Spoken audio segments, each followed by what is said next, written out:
Sœurs et frères dans le Christ, bonjour et bienvenue à cette méditation en ce vendredi de la deuxième semaine du temps de Pâques. Aujourd'hui, je voudrais partager avec vous un événement, c'est plutôt une idée, quelque chose sur cet événement de la première lecture que nous continuons à écouter, où nous continuons à écouter le livre, la lecture du livre des Actes des Apôtres.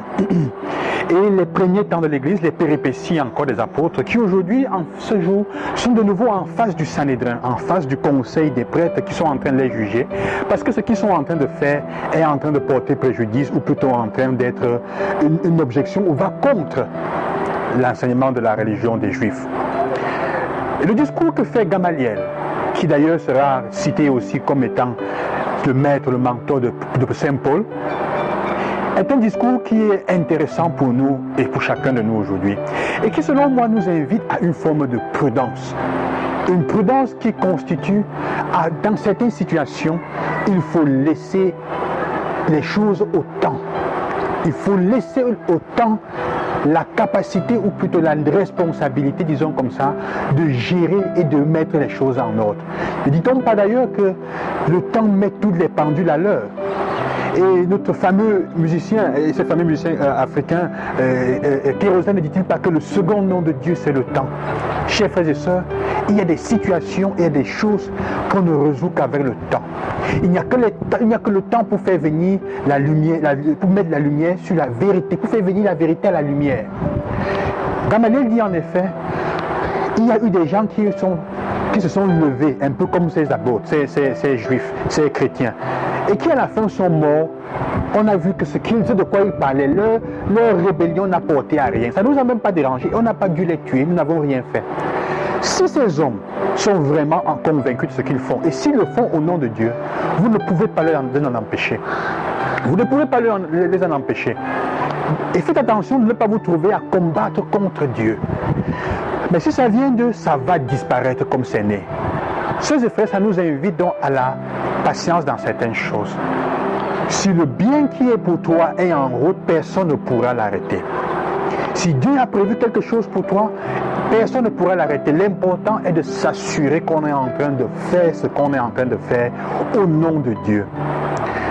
Si ton enfant fait des choix et le fait au nom de Dieu, c'est l'unique chose que tu peux donner à ton enfant dans ta vie, l'aider à faire ses choix au nom de Dieu, pour vivre selon la mission que le Seigneur a pour lui, il sera inarrêtable. Personne ne pourra l'arrêter, même pas les menaces de mort. Si tu es en train de te mettre comme un obstacle sur un chemin que ton enfant a pris, le sacerdoce, la vie religieuse, même d'autres choses, se marier avec quelqu'un que tu n'aimes pas, parce que tu dis, et que si Dieu l'a voulu, tu vas te trouver à bagarrer contre Dieu.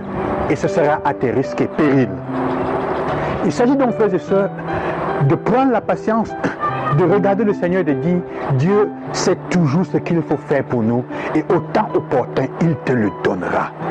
Si tu as foi en cela, ça ne veut pas dire rester les mains croisées. Ça veut dire faire comme dans l'évangile. Dieu, comme on disait, Jésus demande aux apôtres, donnez-leur à manger, mais on dit, il sait ce qu'il devait faire. Dieu sait toujours ce qu'il va faire, mais il veut que tu mettes tes 3 pains, tes 5 pains et tes 2 poissons. Ça ne veut pas dire que tu restes les bras croisés, ça veut dire que tu fais ce que tu as fait et Dieu va porter le reste. Il va prendre le peu que tu es en train de faire ton effort et il va l'amener au centuple.